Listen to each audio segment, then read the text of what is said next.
Bonjour tout le monde. On va commencer notre cours sur la glande surrénale. Sur la glande surrénale, le plan donc était, euh, on a pris normalement la première partie en présentiel, une introduction, la cortico-surrénale minéralocorticoïde, les glucocorticoïdes, les androgènes et la médulo-surrénale. On va parler des androgènes et de la médulo-surrénale, mais avant tout, donc on va faire donc une petite révision sur les minéraux et les glucocorticoïdes. On a dit que la glande surrénale, donc ce sont deux glandes situées donc au-dessus des deux reins, et chaque glande est constituée de deux parties distinctes, histologiquement et embryologiquement. Le devenir et l'origine embryologique, donc il est différent, donc selon la partie, donc la médulaire ou bien la corticale. Une partie externe, c'est la cortico-surrénale, qui représente à peu près 90% et qui est produit, qui synthétise et sécrète les hormones stéroïdes. Stéroïdes, ça veut dire le dérivant du cholestérol. Une partie interne ou médulo-surrénale, donc produit des catécholamines qui dérivent d'un acide aminé qui est de la tyrosine. La dopamine, plutôt l'adrénaline, la noradrénaline et la dopamine. Donc la structure histologique, donc une partie glomérulée qui est responsable de la sécrétion des minéralocorticoïdes, et la fasciculée qui est responsable des glucocorticoïdes, et la réticulée qui est responsable de la sécrétion des androgènes. Pour la corticosurrénale, donc on l'a vu, donc il y a trois couches, minéralo, glomérulés, glucocorticoïdes fasciculés, androgènes réticulés, et bien sûr, et enfin la médulaire. Donc, mais la corticosurrénale, c'est ça, c'est les trois couches. Elle est une glande indispensable à la vie. On ne pourra pas donc vivre sans surrénale. Une surénélectomie donc entraîne des troubles métaboliques importants qui peuvent mettre le pronostic vital en danger. Tout ça, donc on l'a vu. Quelle est la différence entre les différentes couches? C'est le paquet enzymatique donc, qui existe dans chaque partie. Par exemple, celle qui est responsable de la sécrétion de l'aldostérone, donc il y a par exemple la 18 hydrolase qui n'existe pas dans la couche qui est responsable de la synthèse et de la production du cortisol. Donc elles ont des enzymes donc en commun. Donc par exemple la 11 hydroxylase, donc ça existe dans les deux. La 21 hydroxylase dans les deux couches. Par exemple, dans la couche réticulée, donc les responsables de la sécrétion de la synthèse et de la sécrétion des androgènes. Donc il y en a la liase 17-20 donc qui n'existe que dans cette zone, et la 17 hydroxylase aussi. Pourquoi donc on a cité toutes ces enzymes? Parce qu'en pathologie, donc on peut avoir ce qu'on appelle des blocages enzymatiques. Des blocages enzymatiques avec des protéines synthétisées suite à une transcription génétique, etc. Lorsqu'il y a une mutation d'un gène, donc il y aura un blocage dans tel ou tel enzyme, donc il y aura une pathologie concernant ces blocages. Par exemple, si on va avoir donc un blocage au niveau de la 21 hydroxylase, donc on va avoir un déficit en aldostérone et en cortisol, mais une augmentation des androgènes. Et des androgènes qui sont responsables de la virilisation, etc. Et on va le voir. Pour les minéraux, donc le principal c'est l'aldostérone. Donc il est faiblement lié donc à des protéines, donc il existe dans le sang. Donc la majorité, il est libre. Il est libre à la demi-vie, donc elle est de 20 minutes. Quelles sont les actions donc minéraux de leur nom minéraux? Donc ça veut dire qu'il régule le métabolisme hydrominéral. Hydrominéral, ça veut dire de l'eau, du sodium, du potassium, le volume extracellulaire. Mais là, donc d'autres actions, la rythmicité cardiaque, l'inflammation, le remodelage, prise alimentaire, etc. Tout ça, donc, on l'a vu dans le cours précédent, dans le cours en présentiel. Quels sont les mécanismes d'action? Il y a un mécanisme génomique ou bien nucléaire, il y a un mécanisme qui est non génomique ou non nucléaire, donc il stimule directement les contre-transporteurs sodium sodium H+, rénal. La régulation, donc on a vu que le premier, c'est la kaliémie. La kaliémie, l'hyperkaliémie stimule, alors que l'hypokaliémie inhibe. L'hyperkaliémie stimule sa sécrétion, donc qui agira au niveau du tubule rénal, en provoquant la réabsorption de sodium contre la fuite de potassium, c'est la correction de l'hyperkaliémie. C'est une régulation physiologique. L'hypokaliémie aussi inhibe. Donc c'est une dépolarisation membranaire, entrée ouverture des canaux calciques, donc il y aura libération, stimulation de la synthèse et libération de l'aldostérone. Il n'y a pas que l'hyperkaliémie, bien l'hyperkaliémie, il y a l'angiotensine 2, il y a la CTH, mais la CTH donc agit d'une façon faible, comme on l'a vu en cours. L'hyponatrémie aussi va agir indirectement en stimulant les osmorécepteurs de l'appareil justamo-glomérulaire, donc elle va activer ce qu'on appelle le système rénine-angiotensine-aldostérone. Rénine-angiotensinogène, en angiotensine 1, puis en angiotensine 1 sous l'effet sous l'action de l'enzyme de conversion en angiotensine 2. Et l'angiotensine 2, c'est un puissant vasoconstricteur. Donc il va faire son travail directement, donc ou bien par le biais de l'aldostérone, donc si le sodium donc augmente, l'aldostérone n'augmente pas. Il n'augmente pas. Et inversement, si le sodium plasmatique diminue, donc l'aldostérone augmente. Sécrétion d'aldostérone varie inversement avec le sodium, mais directement donc avec le potassium.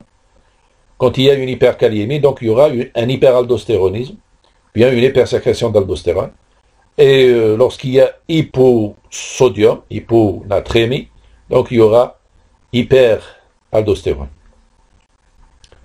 L'hypovolémie aussi, par le biais des volorécepteurs, diminution de la pression, barorécepteurs, etc. Donc il y aura à la fin donc stimulation de la sécrétion de rénine, donc il y aura stimulation de la sécrétion de l'aldostérone.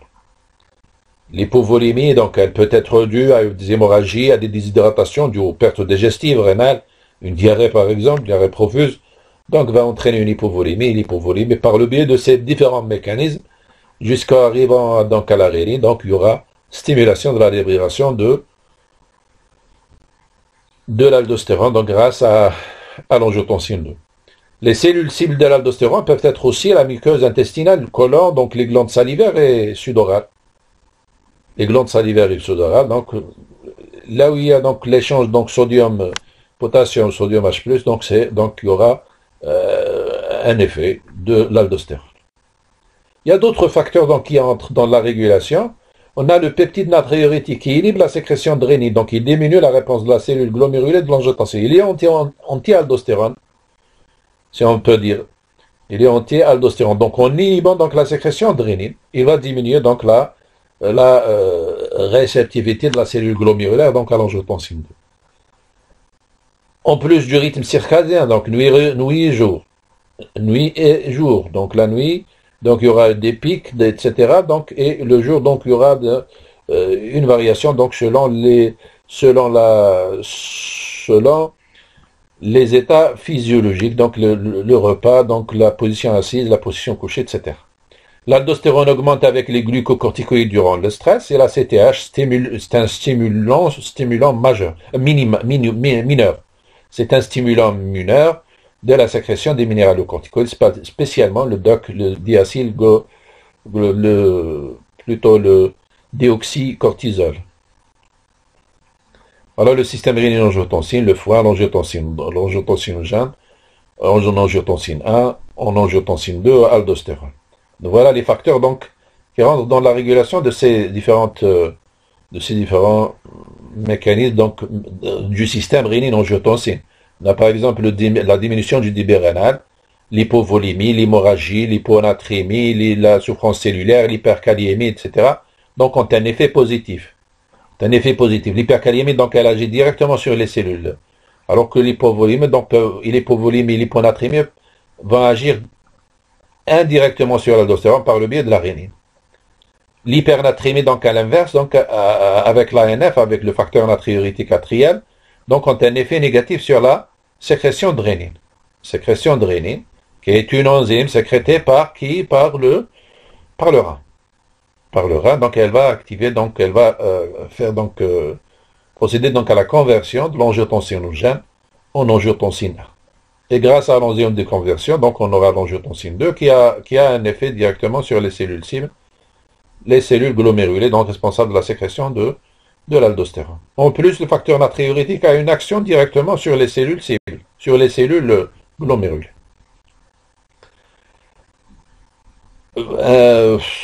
Donc, ce diapo donc, parle de l'échappe de l'aldostérone. Ça veut dire de l'échappe de l'aldostérone.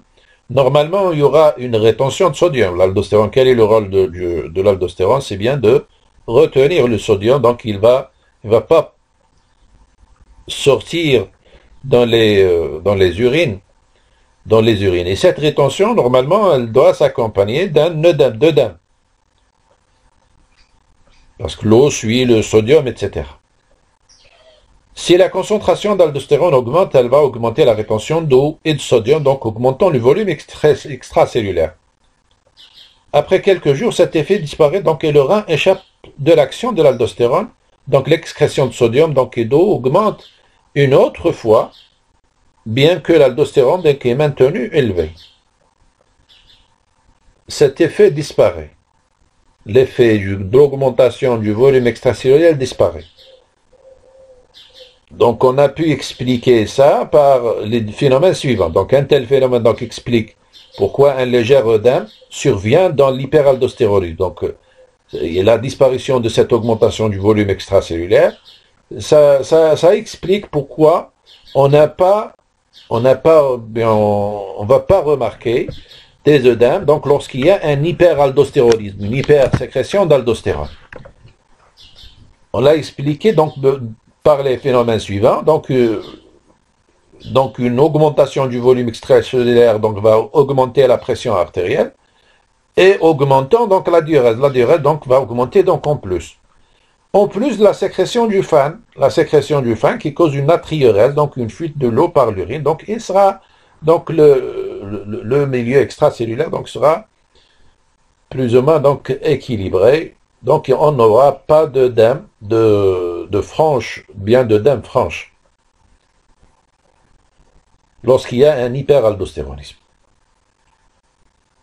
Les explorations, donc il y a des explorations statiques, donc les signes présentifs, donc c'est bien l'ionogramme, donc hyper-K ou bien hypo-K, hyponatrémie, suspecté devant des troubles ioniques, donc à l'ionogramme, essentiellement du métabolisme potassique. L'exploration statique, donc on aura donc le dosage de l'aldostérone, mais l'aldostérone doit être accompagnée donc avec la rénine plasmatique qui est donc normalement, elle est indispensable. Donc la mesure simultanée donc avec l'aldostérone de la rénine plasmatique est indispensable. Mais l'aldostérone, il est très sensible aux variations des apports sodés, donc et aux variations d'apports hydriques. C'est-à-dire, donc on doit prendre des précautions préanalytiques avant de faire les analyses, donc on doit être à jeun, etc. Donc il y a des conditions pour que cette aldostérone ne va pas varier donc trop. Exploration dynamique.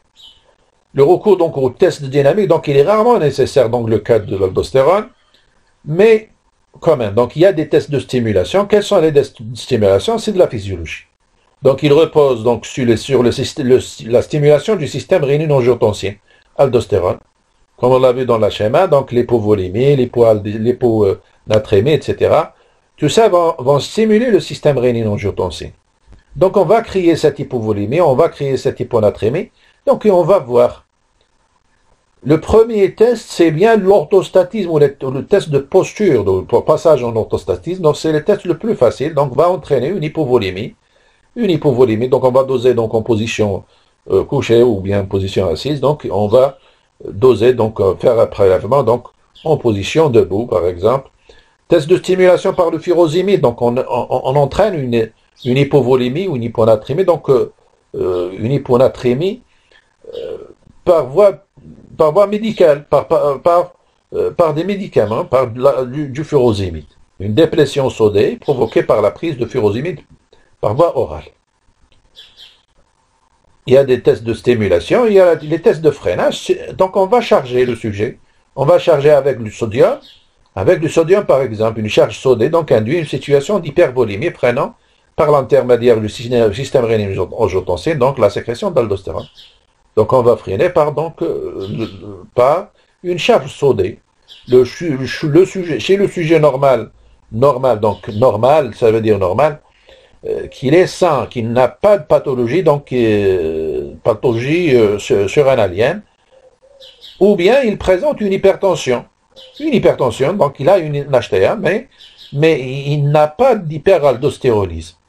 Quand on va le charger donc en sodium, ce régime donc va induire une diminution du taux d'aldostérone plasmatique, c'est vrai, une diminution du taux plasmatique. Donc on va le freiner sans modification de la kaliémie et de la kaliurèse.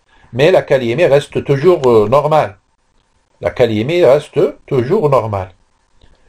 Mais chez le sujet présentant un hyperaldostéronisme, une pathologie de la surrénale de la glomérulée, il y aura donc apparition d'hypokaliémie, qui est peut-être donc inférieure à 3,5 milléquivalents par litre. Et une kaliurèse, donc sans variation de l'aldostérone plasmatique. On ne peut pas la freiner. Parce que c'est pathologique, c'est une pathologie de la glomérulée. Donc il sécrète beaucoup d'aldostérone.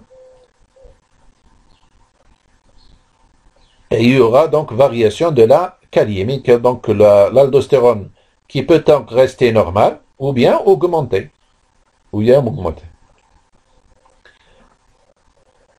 Et on a vu aussi, lorsqu'on a dans la physiopathologie des minéralocorticoïdes, on a dit que l'aldostérone, donc, est l'hormone de la régulation de la natrémie et de la kaliémie. Tout gain ou perte nette de sodium a des répercussions sur l'osmolarité plasmatique, la volémie et la pression artérielle. Et inversement, donc, un déficit en aldostérone va entraîner quoi?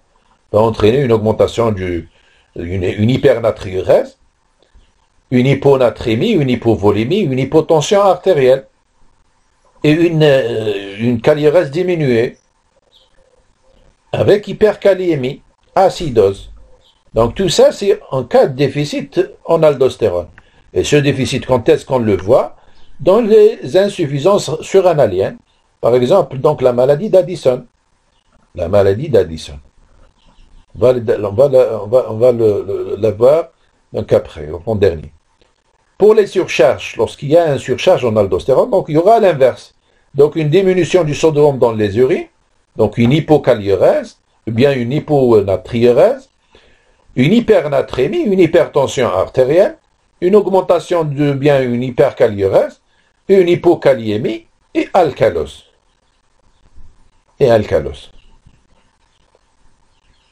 Généralement, la plus fréquente, mais c'est bien l'insuffisance surrénalienne, donc on a ces signes. Pour l'hyperaldostéronisme, donc on a le syndrome de Cohn. Lorsqu'il y a une hyperactivité de la zone glomérulaire, une tumeur par exemple de cette zone, donnant donc un hyperaldostéronisme, donc on aura ces différents signes, donc rétention de sodium, de l'eau, entre parenthèses sans hypernatrémie, parce qu'il y a une augmentation du sodium et de l'eau, augmentation du volume extracellulaire, il n'y a pas peu d'œdème, donc on l'a expliqué donc pourquoi, peu d'œdème, une alcalose métabolique, une hypervolémie, une hypertension artérielle, donc ça c'est le tableau précédent. Hypokaliémie donc avec des effets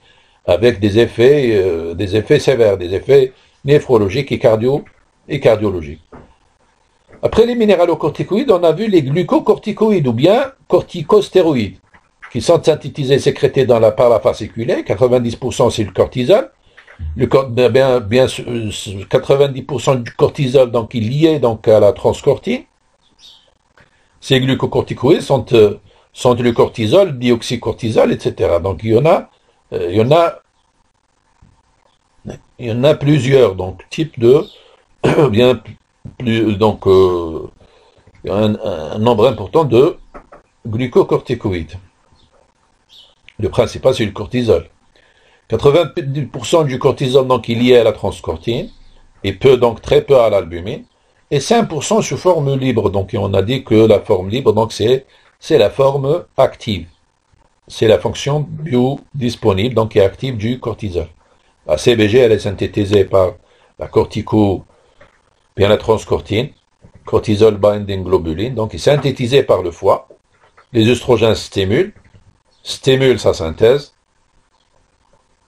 Elle augmente donc au cours de la grossesse et diminue si on a donc un problème hépatique ou bien même un problème rénal, néphropathie. La demi-vie, elle est de 90 minutes. La demi-vie de l'aldostérone, elle est de 20 minutes. Le cortisol est métabolisé au niveau hépatique, réduit, conjugué en acide glucuronique, donc éliminé dans les urines. La diminution de l'activation hépatique du glucocorticoïde au cours des pathologies hépatiques augmente le cortisol libre. Lorsqu'il y a un problème hépatique, donc le cortisol libre donc augmente. La demi-vie donc augmente la demi-vie du cortisol libre donc augmente. Quelles sont les principales actions? Les principales actions, donc il y en a plusieurs actions des glucocorticoïdes. Donc il y a des actions permissives. Permissives, c'est-à-dire donc c'est une régulation hétérologue. C'est une régulation hétérologue. Donc ça va réguler d'autres hormones. De petites quantités de glucocorticoïdes doivent être présents pour permettre à certains processus, à certaines hormones de travailler, bien de fonctionner. Bien que les glucocorticoïdes n'initient pas donc ces réactions seuls. Donc il y en a d'autres hormones qui vont donc agir et la présence du cortisol donc est obligatoire, bien et nécessaire. Le cortisol augmente la stimulation de la glycogénolyse par exemple. La glycogénolyse, c'est sûr que le glucagon, donc on va le voir donc dans le cours du pancréas endocrin. Le glucagon, c'est une hormone sécrétée par le pancréas dont le rôle c'est d'augmenter la production hépatique de glucose. La production, c'est la glycogénolyse et la néoglucogénèse. Mais le glucagon, donc, quand il va faire sa glycogénolyse, donc il doit avoir en présence, il doit y avoir donc une présence du cortisol. Et le cortisol, donc, il est nécessaire pour les catécholamines. Pour les catécholamines, la noradrénaline, l'adrénaline, la dopamine. Et la GH aussi, l'hormone de croissance, pour produire donc leur effet lipolytique. Donc l'effet lipolytique nécessite la présence de la GH et nécessite la présence aussi du cortisol, des catécholamines et aussi du cortisol. Le cortisol aide les catécholamines en angiotensin 2 pour produire des vasoconstrictions artérielles. Donc vous voyez donc les différentes actions permissives. On a d'autres. Les effets physiologiques propres, donc avec des niveaux normaux de cortisol, sur le métabolisme glucidique, donc il entraîne une hyperglycémie. Et cette hyperglycémie, donc elle est, si on ne va pas traiter donc la cause, donc elle sera donc résistante. Elle sera résistante au traitement. C'est l'action donc la plus importante. Gluco d'abord, d'ailleurs de leur nom, elles sont appelées glucocorticoïdes. Ça veut dire qu'il y a une action sur les glucides. Elle favorise la néoglucogénèse hépatique en augmentant la lipolyse, qui sont des substrats de la néoglucogénèse, donc ces acides gras vont devenir donc glucose. Un effet anti-insuline au niveau du muscle et du tissu adipeux, par inhibition de la captation cellulaire du glucose, une augmentation de l'absorption intestinale du glucose. Donc vous voyez donc là l'effet du cortisol donc sur le métabolisme glucidique. Ça veut dire donc si on prend des médicaments contenant des glucocorticoïdes, donc on aura la même chose, on aura le même problème, donc on doit avoir donc un régime hypoglucidique avec des précautions. Avec des précautions de prise de dose, etc. Donc on doit suivre les conseils de nos médecins. L'administration prolongée de glucocorticoïdes peut provoquer l'apparition d'un diabète, alors que l'ablation de la corticosurrénale provoquera rapidement une hypoglycémie. Ça veut dire que la régulation de la glycémie nécessite aussi la présence du cortisol.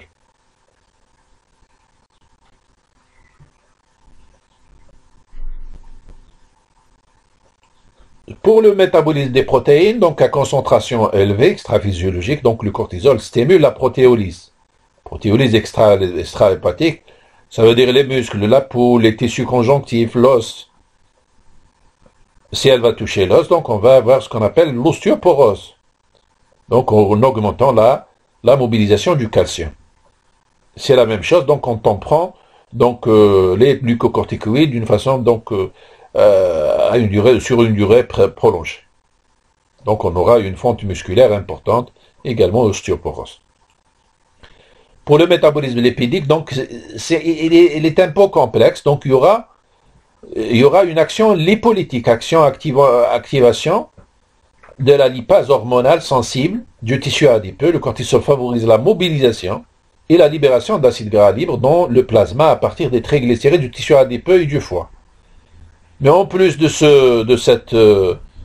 cette action lipolytique, donc elle a une autre action, donc elle va entraîner une nouvelle répartition des graisses. Et on aura donc une répartition haute du haut, donc sur le haut du corps, des graisses. Et on aura ce qu'on appelle les œdèmes facio-tronculaires. Facio, le visage, plus le tronc. Dans la maladie, donc dans une maladie qui est une maladie d'hypersécrétion du cortisol, c'est la maladie de Cushing.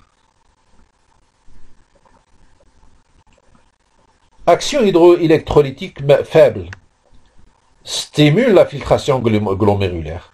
Les glucocorticoïdes stimulent la filtration glomérulaire. Mais à forte dose, le cortisol, à des doses donc supraphysiologiques, le cortisol a un effet voisin de celui de l'aldostérone.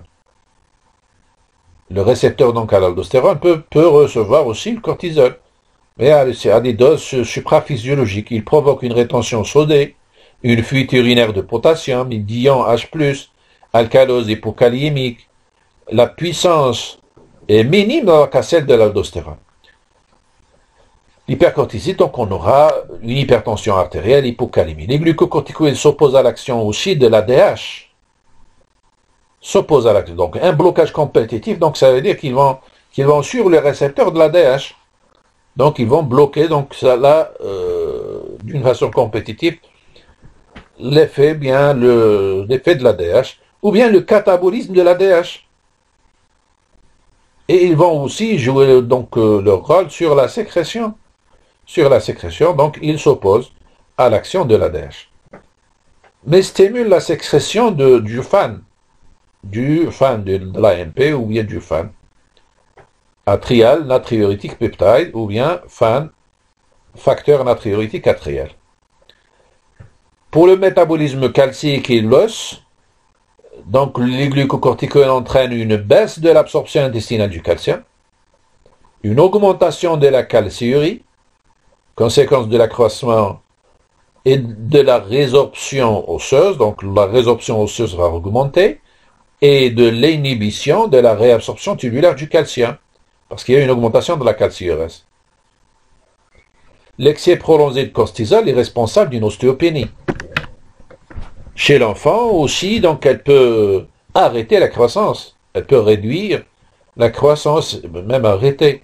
Chez l'enfant, les glucocorticoïdes sont utilisés dans différentes pathologies chez l'enfant, par exemple l'asthme, les pathologies rhumatismales, etc. Donc on peut utiliser donc à une durée prolongée, et donc ça pourra donc avoir un effet sur la croissance de l'enfant, réduisant donc la croissance osseuse par action directe sur le cartilage de conjugaison. L'action principale utilisée donc pour les glucocorticoïdes, c'est bien l'action anti-inflammatoire et anti-immunitaire.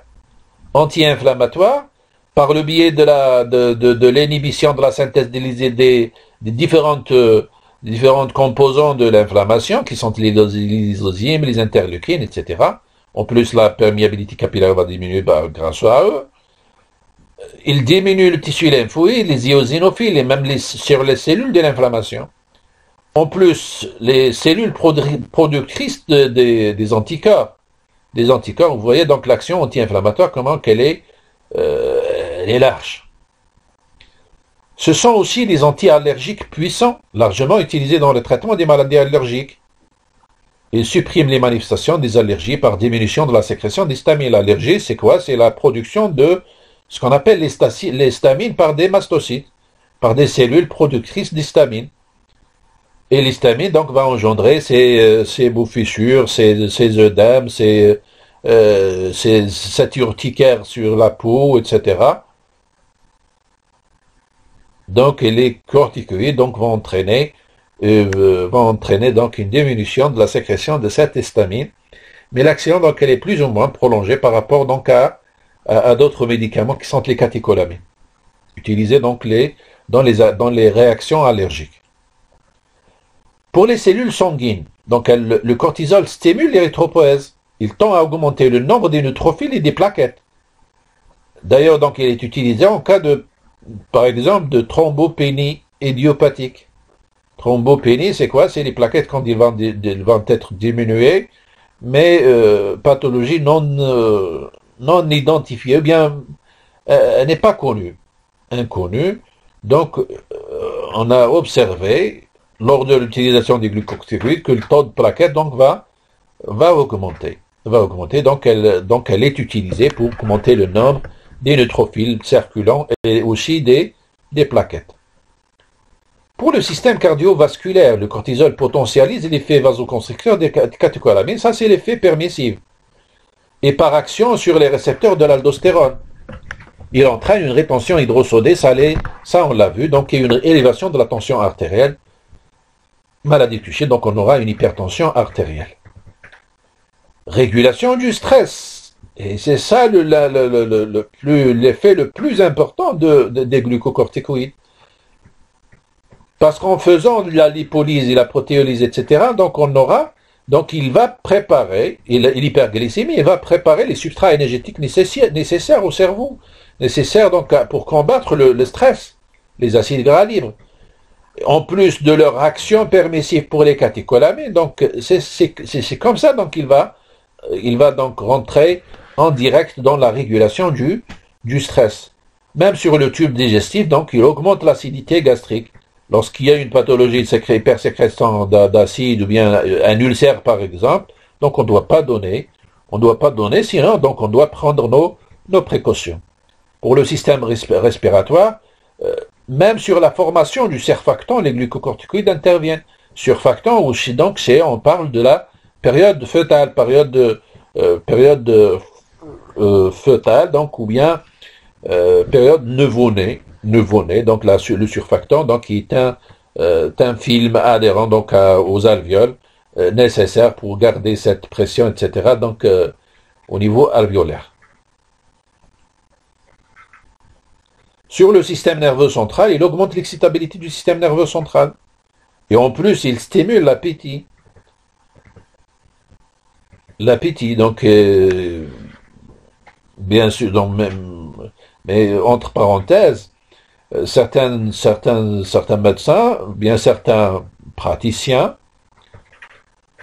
l'utilisent pour faire grossir les gens, mais avec tous ces effets secondaires, donc on doit être prudent. Donc c'est vrai que l'effet principal, c'est bien de stimuler l'appétit, mais il est très dangereux donc d'utiliser ces glucocorticoïdes à tort et à travers. Le déficit en cortisol tend à changer même le EG.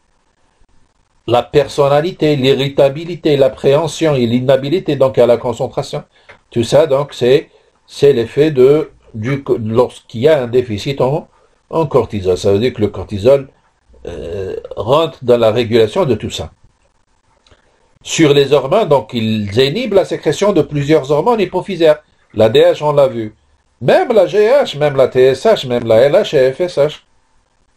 Donc elle a une action anti-hormonale sur ces différentes hormones. L'inhibition de la fonction gonadique la LH et FSH, peut expliquer la diminution de reproduction dans les états de stress. Dans les états de stress, donc on peut pas avoir d'enfants, surtout dans les moments, par exemple, de guerre, etc. On peut. Le cortisol inhibe la synthèse hypophysaire de la CTH qui est une hormone. Donc action par feedback négatif, rétrocontrôle négatif. Donc dans les traitements prolongés par les corticoïdes, la sécrétion de la CTH est fortement inhibée. Donc on inhibe d'une façon indirecte donc la CTH par le biais de ces médicaments glucocorticoïdes, dont l'effet sur la CTH c'est un effet rétrocontrôle négatif. Si le traitement est arrêté brutalement, donc on aboutit à une insuffisance surrénalienne. Donc et ça, ce qui est grave. C'est pour cela qu'il faut procéder à un arrêt progressif de ce traitement par diminution quotidienne de la dose. Par exemple, 60 mg pendant, par exemple, un mois. On va baisser donc, on va baisser la dose à 40, par exemple, 40 chaque 12 jours. Puis donc on va descendre à 10, etc. Il faut diminuer progressivement. Sinon, on va tomber dans ce qu'on appelle donc l'insuffisance surrénalienne qui est grave. Et ça ne va pas toucher seulement la couche fasciculée, donc elle peut toucher même la couche glomérulée, la couche des androgènes. Et c'est surtout la glomérulée, donc la glomérulée et la fasciculée, dont l'insuffisance est très grave. La régulation, la sécrétion de cortisol, donc qui sous contrôle hypothalamo-hypophysaire. Donc c'est la CTH, c'est RH, donc c'est l'axe hypothalamo-hypophysaire. Et c'est le rétrocontrôle négatif. Mais il y a aussi le rythme circadien, donc il y a l'horloge biologique donc qui intervient. Il y a aussi le stress. Donc il y a ces différents mécanismes qui rentrent dans la régulation de la sécrétion du cortisol. Le contrôle de la sécrétion du cortisol donc est androgène, et même les androgènes, donc on va les voir, est essentiellement dépendant de la CTH. Donc vous voyez dans ce graphe que la sécrétion, donc elle est pulsatile, elle est circadienne, elle suit un rythme circadien, donc voilà donc à 8 heures, et voilà à 8 heures du matin. La nuit, donc il y aura une baisse de la sécrétion de la CTH et de cortisol. Ça, c'est en jaune, c'est la période d'éveil. Ça, c'est la période de nuit, du sommeil. La CTH est sous le contrôle de la CRF, corticotropine relésine hormone, principal stimulant de sa sécrétion, et est soumise donc au rétrocontrôle négatif ou feedback exercé par le cortisol. Le stress psychologique ou physique produit une élévation de corticoïdes, secondaire donc à une augmentation de la sécrétion de la CRH, elle-même due à une augmentation de la sécrétion de CRF.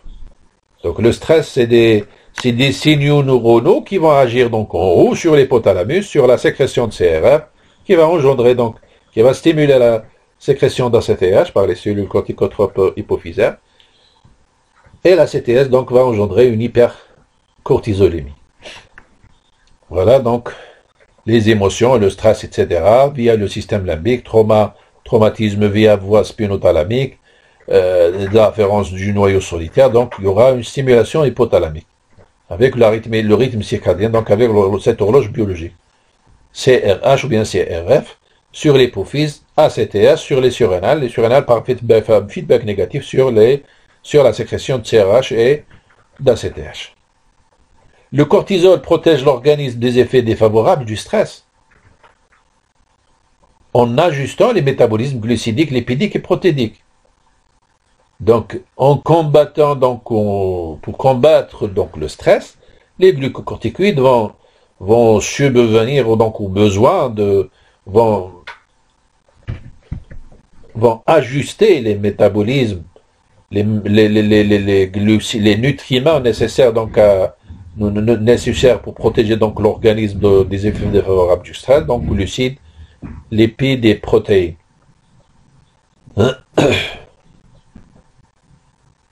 La sécrétion de cortisol se fait par des pics comme celle de la CTH, donc qui suit donc un rythme circadien. Donc le pic, donc c'est vers donc le matin, de 6 heures du matin à 8 heures du matin. Donc il y aura donc ce pic. Ce pic, donc il suit aussi donc la sécrétion d'ACTH. Donc le rythme circadien, notion importante lors des dosages hormonaux. Et ça, on l'a vu, l'intérêt de connaître les différents rythmes, bien de sécrétion de différentes hormones. La CTH exerce aussi donc un rôle trophique. Une augmentation de la CTH donc va entraîner une hypertrophie de l'hypophyse, de l'anti-hypophyse sur les surrénales. Et la CTH aussi, il a un rôle extra-surrénalien qui est un rôle mélanostimulant. On a remarqué lors de l'insuffisance surrénalienne primitive, lorsque le problème il est bas situé au niveau de la surrénale, il y aura une augmentation de la sécrétion d'ACTH. Parce qu'il n'y a pas de ce rétrocontrôle négatif.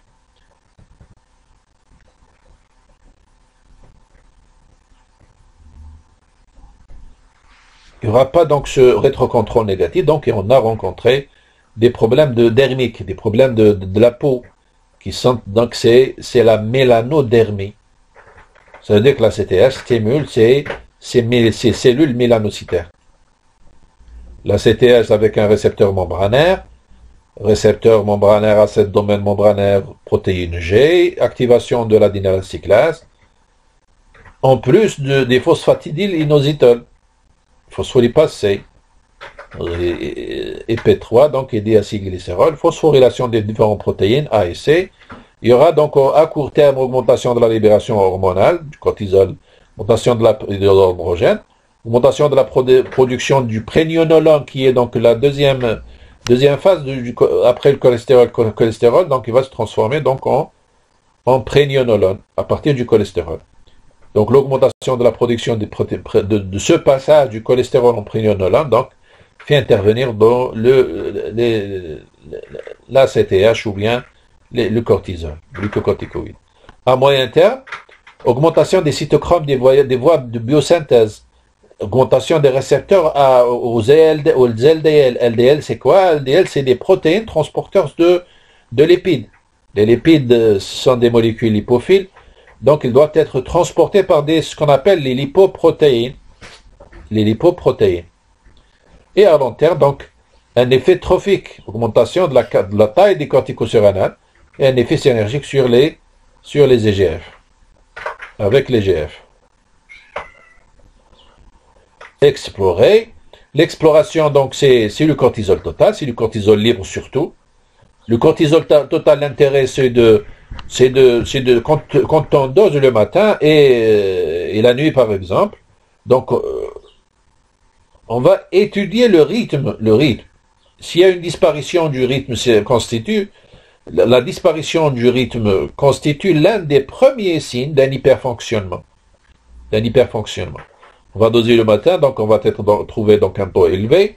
On ne pourra pas dire qu'il présente un hypercorticisme, mais quand on va faire donc l'analyse la nuit, par exemple, vers 20h ou 16h, 20h, et on va trouver donc un taux élevé, donc on va dire que donc on va confirmer que c'est un hypercorticisme, hypersécrétion de cortisol. La forme libre, donc elle est meilleure, et on peut doser aussi le 11-désoxycortisol, ce qui est le précurseur immédiat avant le cortisol, du cortisol.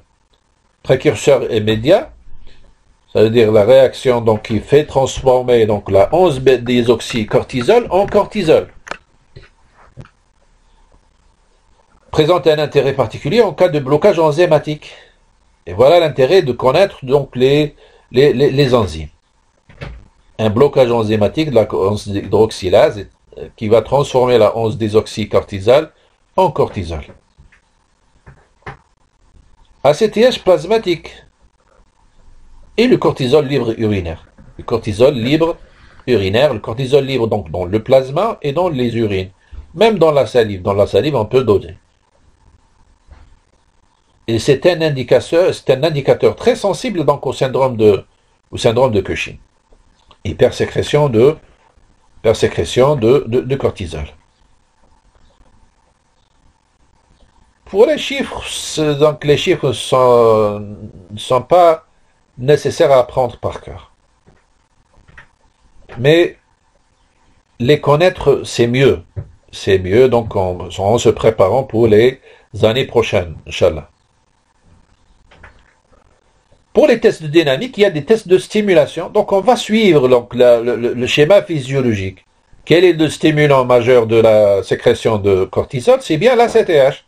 Donc on va utiliser un produit, un produit synthétisé,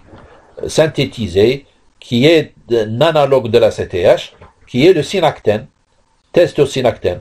Quand on va l'injecter, donc il y aura pas de réponse. Ça veut dire le test il est négatif. Donc le problème, il est surrénalien. Quand il y a une réponse, ça veut dire qu'il y a donc une atteinte secondaire, il y a un problème de la sécrétion d'ACTH en elle-même. Ça, de stimulation, quand est-ce qu'on stimule? Lorsqu'il y a un hypofonctionnement périphérique, un hypofonctionnement, une insuffisance en cortisol par exemple. Une insuffisance en cortisol, donc on va stimuler. Lorsque le problème donc il est secondaire, ça veut dire soit hypothalamique ou bien hypophysaire, on va tenter donc un autre test qui est le test au CRH. Lorsque le test il est négatif, la tête elle est hypophysaire. Lorsque ça veut dire on a injecté, donc il n'y aura pas d'augmentation de la CTH. Ça veut dire le problème il est hypophysaire. Lorsqu'il y a donc augmentation de la CTH, ça veut dire le test est positif, donc l'atteinte elle est hypothalamique. Et on a un autre test qui est le test à la dysmopressine. Dysmopressine, c'est quoi? C'est l'ADH. C'est un analogue de l'hormone antidiurétique. C'est un produit synthétisé, analogue. Donc il va faire donc la même fonction, presque la même fonction de l'ADH, dysmopressine minérale, qui est utilisé chez les enfants énurisiques. Ce sont qui ont ces énurisies pendant la nuit, qui font leurs urines sur eux-mêmes la nuit, qui peut se lier donc à des récepteurs à l'ADH, des cellules corticotropes, récepteurs de type V3, et donc stimuler ces cellules. Voilà donc la réponse normale, augmentation de la CTH de 35% et augmentation du cortisol de 20%. Un autre test, c'est le test à la métopyrone. Donc, il évalue la réserve hypophysaire en ACTH. Qu'est-ce qu'il va faire ce métopyrone? Donc, il va bloquer la 11-bêta-hydroxylase. Bon, 11-bêta-hydroxylase, on a dit qu'elle bloque le précurseur de se transformer, bien de se convertir donc en cortisol. La 11, donc, elle bloque le passage de la 11-désoxycortisol en cortisol. Si on va le bloquer, ça veut dire donc on va créer ce qu'on appelle une insuffisance en cortisol. Normalement, le taux d'ACTH augmente. La métopyrone bloque la 11-bêta-hydroxylase, enzyme permettant le passage de la 11-désoxycortisol en cortisol, empêchant la production de cortisol par la surrénale, d'où augmentation de l'ACTH par l'hypophyse, qui stimule la surrénale en libérant des quantités accrues de précurseurs directs. Donc on va doser la CTH normalement si le problème donc il n'est pas haut situé, donc normalement elle augmente. Lorsqu'il y a et en plus on va doser la 11-désoxycortisol. Ça veut dire que tous les constituants en avant, donc il n'y a pas de problème. Donc le problème il est en bas. Et on a une insuffisance en cortisol, ça veut dire donc on a un blocage, on va confirmer le blocage enzymatique. Dosage de la CTH et de la 11-désoxycortisol de base, et après prise de métopyrone, donc à 8 heures du matin, etc. Donc c'est les conditions d'analyse. La CTH double par rapport au taux, et normalement la 11-désoxy supérieure à 70 nanogrammes, etc. C'est le test. Test de freinage. Maintenant, on est en situation d'hypercortisisme, bien d'hypersécrétion de cortisol, on va freiner. Qu'est-ce qu'on va utiliser? Donc on va utiliser le rétrocontrôle négatif. Par le biais de quoi? Par des glucocorticoïdes. Et on va utiliser donc un puissant glucocorticoïde qui est la dexaméthasone. la dexaméthasone, qui est un puissant de glucocorticoïde de synthèse. Il n'est pas produit par notre suranal, mais il est produit dans les laboratoires. Donc, assure un rétrocontrôle négatif sur l'hypophyse et l'hypothalamus. Il provoque une forte diminution de la CTH et une forte diminution de cortisol. En cas d'hypersécrétion de ce test, il est négatif. Donc il n'y a pas de freination. Ça, c'est une phrase générale. Mais le test, en vérité, il est divisé donc en plusieurs tests. Il y a un test immédiat, il y a un test faible, il y a un test fort. Donc, on ne va pas rentrer dans les détails de ce test de freinage. Mais il faut connaître quand même, donc c'est un test qui permet de dire est-ce que le rétrocontrôle il va bien ou non. Rétrocontrôle négatif sur l'hypophyse ou l'hypothalamus. Et on va donc savoir l'étiologie de cet hyperfonctionnement ou bien hypersécrétion de cortisol. Pour la physiopathologie, donc, lorsqu'il y a une insuffisance en cortisol, généralement, donc, même l'aldostérone va diminuer. Donc, c'est la maladie d'Addison. On aura une hypotension, hypoglycémie, mélanodermie, amaigrissement, fatigue, et tout ça, c'est de la physiologie. C'est à partir de la physiologie qu'on a pu déduire tout ça. Bien sûr, il y a des observations cliniques. L'hyperproduction donc du cortisol, lorsqu'il y a une hyperproduction, on peut avoir donc soit une maladie de Cushing, donc dont la pathologie elle est haut située, donc ce n'est pas la surrénale, c'est l'hypophyse ou l'hypothalamus, ou bien le syndrome de Cushing, donc dont l'atteinte elle est primitive, elle est au niveau surrénalien, donc on aura une hypertension, obésité facio-tronculaire, obésité particulière facio-tronculaire, diabète sucré dû à cette hyperglycémie, qui est un effet physiologique des glucocorticoïdes. Syndrome de Cushing, donc on aura différents signes cliniques, obésité facio-tronculaire, atrophie cutanée, musculaire, ostéoporose, hypertension, hyperglycémie, troubles neuropsychiques, etc. Avec des signes androgéniques hirsutisme acné, parce que l'axe de régulation du cortisol, donc, il est presque le même que les androgènes. Polyglobulée hyperthrosodose, lymphopénie, augmentation de la sensibilité aux infections, hyperlipidémie, hypercholestérolémie aussi. Et le dosage hormonal, donc on va doser, donc on va faire nos explorations, ce qu'on a fait donc avec les tests dynamiques de freinage.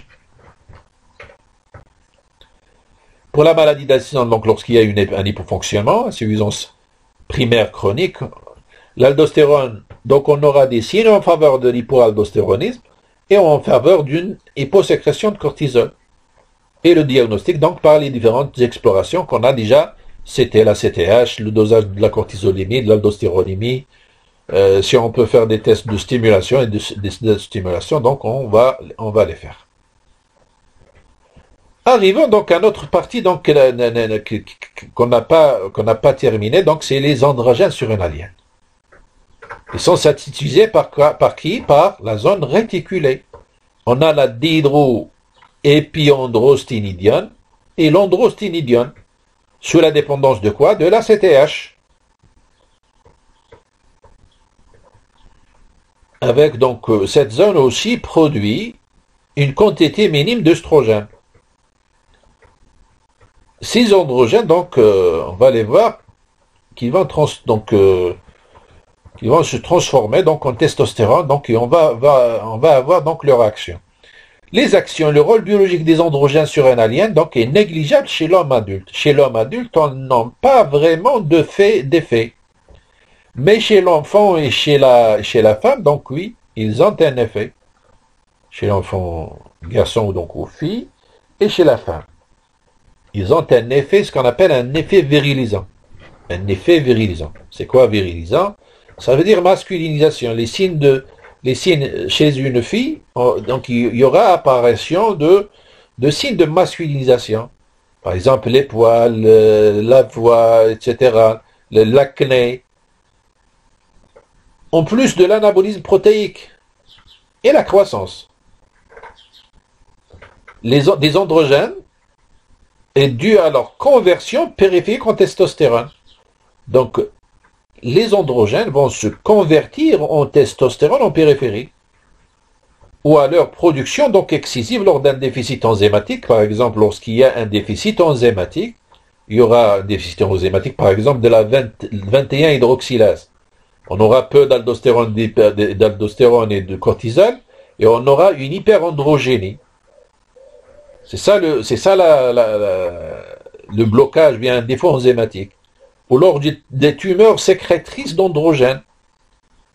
Tout ça, c'est des causes d'hyperandrogénie. Et les androgènes donc aident à la maturation sexuelle précoce chez les mâles, chez les garçons. Donc on aura un enfant qui a une maturation sexuelle précoce. Avant 16 ans, avant 18 ans, donc il est donc pubère, il est pubère grâce à ces androgènes. En plus, chez la femelle, chez la fille, la croissance des poils axillaires et pubiennes à la puberté, la voix, etc. À la naissance, ça c'est la physiologie. Donc à la naissance, le taux est donc élevé, il diminue ensuite, puis il y a donc un pic pré-pubertaire, avant la puberté, expliquant le développement de la pilosité axillaire et pubienne chez la fille pendant cette période, donc chez le garçon, et diminue à l'âge adulte. Il diminue à l'âge adulte et chez le sujet âgé, donc il y a moins d'androgènes. Les androgènes sont liés dans le plasma à l'albumine, circulant donc d'une façon liée, avec une faible affinité donc à la sex binding globule protéine. La majorité des androgènes sont éliminés sous forme de 17 cytostéroïdes urinaires. Donc en dosant 17 cytostéroïdes urinaires, donc on va dire est-ce que c'est une hyperandrogénie ou non. Donc c'est les explorations. La régulation des androgènes, donc c'est sous l'effet de la CTH et le rythme circadien, rythme nictémaral, parallèle donc à celui du cortisol. La CTH augmente surtout la sécrétion de cortisol et de corticostérone. Elle a un effet moindre sur les androgènes, donc un effet encore plus faible sur l'aldostérone. Mais généralement, donc c'est les androgènes et les cortisols les corticoïdes qui sont les glucocorticoïdes qui sont dépendantes de cette ACTH. Exploration. Donc elle doit être explorée spécifiquement en cas de virilisation liée donc lorsqu'il y a apparition de ces poils donc chez une fille ou bien une puberté précoce, etc. On doit chercher donc est-ce qu'il y a une hyperandrogénie ou non. Est-ce qu'il y a un problème surrénalien ou non. Donc c'est des signes de présomption pour explorer donc ces hormones. Elle doit être explorée spécifiquement donc en cas de virilisation liée habituellement à des troubles de la biosynthèse des glucocorticoïdes, bloc de la 21 hydroxylase. 21 hydroxylase. Donc l'aldostérone va diminuer, les glucocorticoïdes vont diminuer. Donc il y aura une hypersécrétion par exemple qui va entraîner cette virilisation, cette masculinisation. Les androgènes les plus spécifiques de la fonction surrénale sont la DHEA donc, et surtout la SDHEA, la sulfate d'hydrohyperandrostinédiol. Donc il y aura un dosage statique avec des dosages précis chez l'homme et chez la femme, des deux, dosage plasmatique, en plus du dosage urinaire, du métabolite urinaire qui est la 17 cytostéroïdes, qui augmente dans les maladies de Cushing par exemple. Maladie de Cushing, c'est une hypersécrétion de cortisol et syndrome androgénital, hypersécrétion d'androgène, et diminue dans la Addison maladie. L'Addison maladie, c'est l'insuffisance surrénalienne. L'insuffisance surrénalienne, donc il y aura une diminution du métabolite 17 cytostéroïdes. Le dosage dynamique, c'est le freinage, par exemple. Le freinage, c'est surtout le test de freinage. La dexaméthasone des androgènes surrénaliens permettait donc de différencier l'hyperplasie surrénalienne congénitale des tumeurs surrénaliennes non freinables. Pour la physiopathologie, on a ce qu'on appelle le syndrome androgénital. C'est quoi le syndrome androgénital? C'est une tumeur touchant la zone réticulaire ou bien un déficit congénital en enzymes. Spécifiquement, par exemple, la 21 hydroxylase. Chez la femme, le fœtus pseudo-hermaphrodisme génital externe, donc comme le mâle, et virilisme donc après. Un fœtus, même femelle, donc va avoir donc des caractères sexuels qui sont mâles, qui sont donc d'un garçon, donc avec virilisme, masculinisation après. Et chez l'adulte, virilisation. Chez le mâle, donc une puberté précoce, et chez la fille, virilisation chez la fille, chez la femme, adulte. Adulte, femme. Et chez le mâle, chez le garçon, donc on aura une puberté précoce. C'est ça le syndrome androgénital, donc, et on va le voir en détail lors de l'étude des pathologies. Voilà, c'est une femme qui présente tout ça, donc des poils partout, même le clitoris donc va changer de forme, même le visage, donc les cheveux, etc. Donc l'hirsutisme, les poils partout, chez une femme qui présentant donc un syndrome androgénital, donc une hypersécrétion d'androgène. Venons maintenant donc à la médulo-surrénale. La médulo-surrénale, elle est constituée de cellules chromaffines, cellules caractérisées par la présence de vésicules à corps dense. C'est des vésicules, on a dit que les hormones d'origine protéique ou bien acides aminés, donc vont être synthétisées au niveau nucléaire, transcription, etc., passage réticulum endoplasmique, maturation, etc. Ils vont rester dans des vésicules à l'intérieur des cellules. À l'intérieur des cellules. Qui stockent ces catécholamines, dont la plus abondante c'est l'adrénaline, 80%. La noradrénaline est 16% et la dopamine 4%. Ces substances possédant une fonction amine, acide aminé, amine, et deux fonctions phénol. C'est de la biochimie, c'est de la structure biochimique. Ces hormones sont libérées par la médulo-surrénale en réponse à la stimulation nerveuse via le nerf splanchnique, via le nerf cholinergique. Donc un nerf cholinergique, donc acétylcholine, stimulant la surrénale pour libérer ces catécholamines. En plus, l'adrénaline, elle est synthétisée à partir de la noradrénaline, grâce à une enzyme qui est la PNMT. La PNMT, c'est l'enzyme phényléthanolamine, N-méthyltransférase, la PNMT. Elle a une courte demi-vie. L'adrénaline, elle a une courte demi-vie de minutes seulement, donc qui est rapidement dégradée par les deux enzymes. Rapidement dégradée par quoi? Par deux enzymes, le COMT et le MAO. Catecholoxyméthyltransférase et la monoaminooxydase MAO. Donc le transfert en noradrénaline de l'adrénaline grâce à la PNMT, et la dégradation sous l'effet de la COMT et du MAO. Sécrétion des catécholamines et régulation. Elle est sécrétée, il y a une sécrétion basale, 10 à 15 mg par jour. Ça veut dire donc qu'il y aura une augmentation lors des situations de stress. La sécrétion donc elle est faible pendant le repos et encore diminuée pendant le sommeil. Elle est contrôlée par le système nerveux central. Mais il y a des bouffées sécrétoires, il y a une augmentation de la sécrétion déclenchée par les agents physiques, par le froid par exemple, par la chaleur, par la fatigue, par l'hypotension artérielle, par la douleur, par le stress psychologique, par les exercices physiques. Ça veut dire que toutes les situations de stress, donc il y aura une augmentation de la sécrétion de ces catécholamines. Régulation, donc elles sont régulées par le stress aigu, stress chronique, stress aigu, activation du système sympathique, libération de l'adrénaline stockée, donc qui agit en renfort au système sympathique.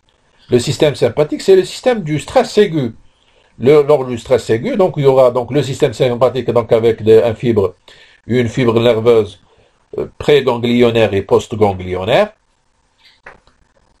Et les ganglions sont situés donc près de la colonne vertébrale, la colonne dorsale. Sympathique, c'est la colonne dorsale. Et parasympathique, donc c'est la colonne cervicale et plutôt les nerfs crâniens et les nerfs pelviens. Pour le stress chronique, donc il y aura libération du cortisol, facilitant la synthèse de PNMT.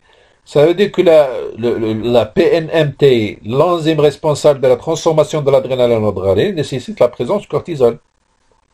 Cortisol, donc, il facilite la synthèse de cette enzyme.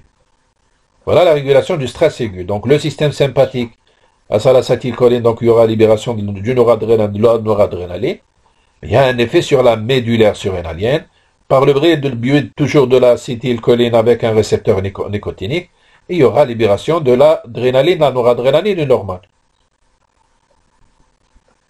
Et c'est la même chose, c'est un neurone préganglionnaire, un neurone préganglionnaire. Donc on dirait que c'est un système sympathique mais qui est coupé, donc il n'a pas un neurone post-synaptique. La transformation de la noradrénaline à l'intérieur de la médulle surrénale, grâce à la noradrénaline en adrénaline, donc c'est par le biais de la PNMT qui est une enzyme dont la synthèse donc nécessite la présence du cortisol. Voilà l'intérêt du cortisol dans le stress chronique surtout.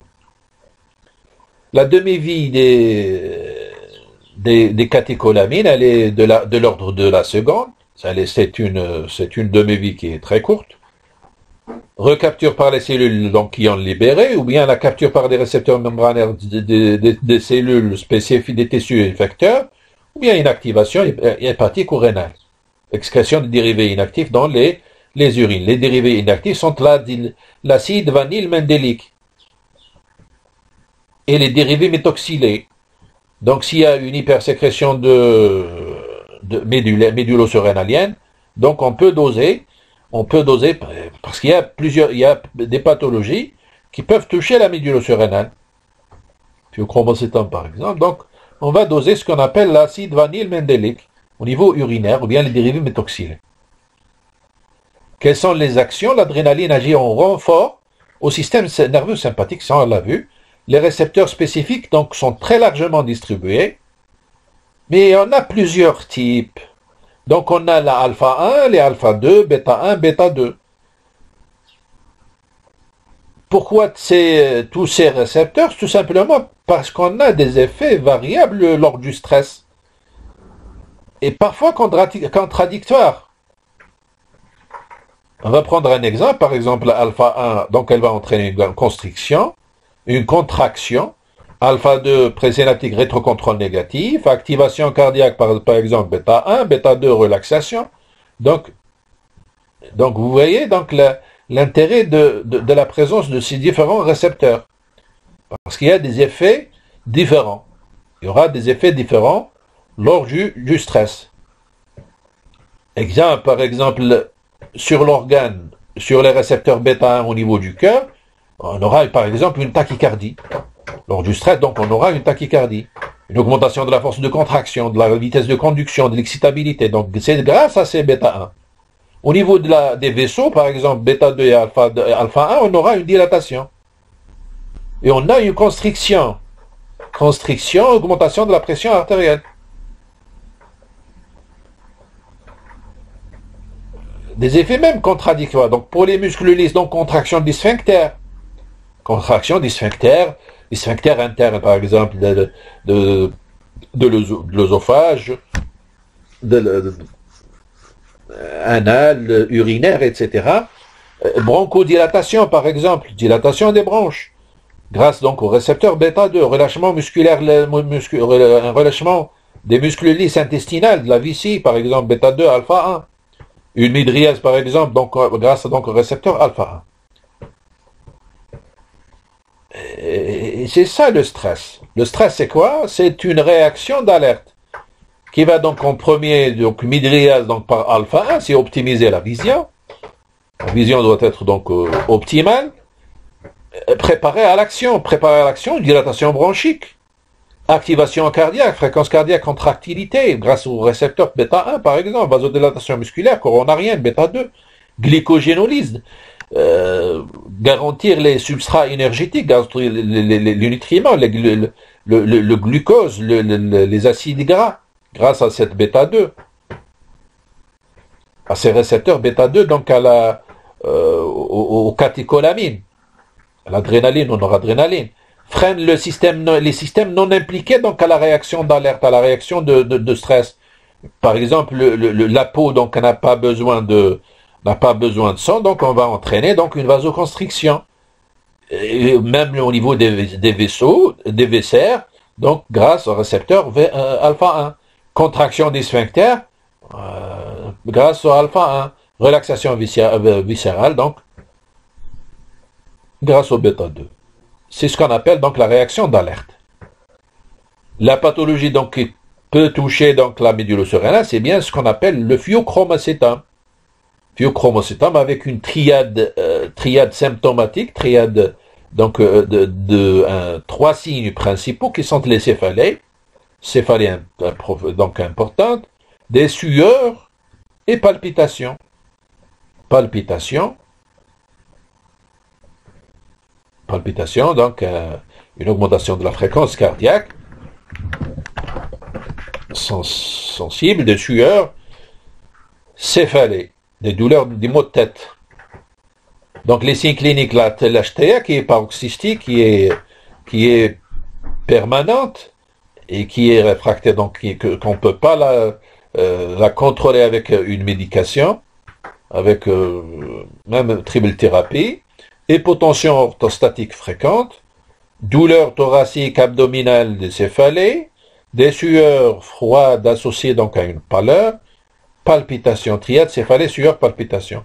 Le pronostic à court terme, donc risque de mort subite par libération massive de catécholamine.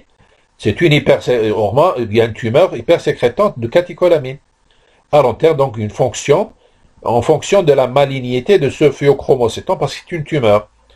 10% de tumeur maligne, donc avec récidive et métastase. Donc c'est un peu grave. Donc cette image nous montre les deux phases. Donc la phase d'alerte, qu'est-ce qu'il y aura comme intervenant dans cette phase, et la phase de résistance, ou bien la phase où intervient donc le cortisol et d'autres hormones. On a la phase d'alerte, on aura donc l'hypothalamus et les signes neuronales qui vont recevoir donc ces stimulés grâce à ce stress, l'influx sympathique, donc avec un effet directement grâce à l'acétylcholine sur la médullo surrénale, libération de la noradrénaline et de l'adrénaline, et un effet des neurones sympathiques post-ganglionnaires, directement, donc qui vont entraîner des réponses au stress, en augmentant la fréquence cardiaque, la force de contraction du cœur, constriction des vaisseaux, donc les différentes effets physiologiques des catécholamines. Ça, c'est pendant la phase d'alerte. Pendant la phase de chronique ou bien la phase de résistance, donc on aura l'ACTH qui va intervenir, qui va stimuler le corticocérénal en libérant les corticostéroïdes, donc qui va entraîner donc une néoglucogénèse, catabolisme de protéolyse, lipolyse, réduction de l'inflammation, etc. Mais il n'y a pas que la CTH, aussi la GH. La GH, en augmentant le catabolisme des lipides, des triglycérides et la glycogénolyse. La TSH aussi intervient aussi dans la phase de résistance. La glande thyroïde aussi intervient dans le stress. Réponse au stress en augmentant le catabolisme du glucose pour la production d'ATP. Donc c'est ça, les différentes phases. Donc pendant la phase d'alerte, donc il y a l'intervention des catécholamines. Et le cortisol donc intervient même dans cette phase, donc en transformant, donc ou bien en activant la synthèse de la PNMT qui est responsable de la conversion de l'adrénaline en noradrénaline.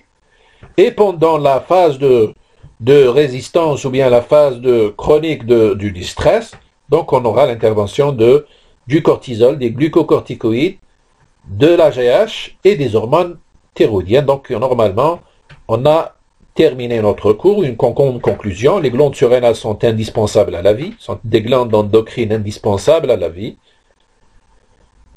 action ubiquitaire, donc on a vu que l'action, donc, elle n'est pas spécifique pour un tel organe, un seul organe, mais sur le corps en totalité. Elles ont une grande importance pour le fonctionnement du corps et son adaptation aux situations de stress. Normalement, on a terminé donc notre cours et bonne chance pour tout le monde, Inch'Allah.